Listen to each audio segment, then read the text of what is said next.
है कि तुम जरूर इस केस को सॉल्व कर लोगे, तो बाहर वायलेंस बढ़ जाएगा। जिस तरह भगवान विष्णु ने सुदर्शन चक्र से दुराचारियों का संहार किया था, ये खूनी भी वही कर रहा है। के दादा जब से जोड़ोली जवानी बटे तने जवानी के देखा तारा त पोती के चलना आला करता। तो जी हाँ, नमस्कार दोस्तों, बता दूं भोजपुरी सुपरस्टार खेसारी लाल यादव जी की नई film rowdy inspector film release हो चुकी है बिहार झारखंड के सिनेमाघरों में और बहुत ही कम सिनेमाघरी से मिला है। और जहाँ भी ये फिल्म लगी है हाउसफुल चल रही है। तो फिल्म के star caster Khesari Lal Yadav, south actress मेधाश्री, जिन्होंने इसी फिल्म से डेब्यू किया था भोजपुरी इंडस्ट्री में।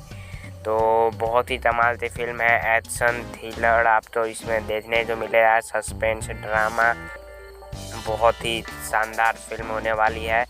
अभी फ़िलहाल हम जहाँ रहते हैं वहाँ पर ये फिल्म रिलीज़ नहीं हुई है। तो आप लोग जहाँ यूपी बिहार झारखंड में कुछ जगहों पर रिलीज़ हुई है 11 सिनेमा हॉल में, तो जहाँ जहाँ रिलीज़ हुई है वहाँ पर आप लोग आनंद उठाइए।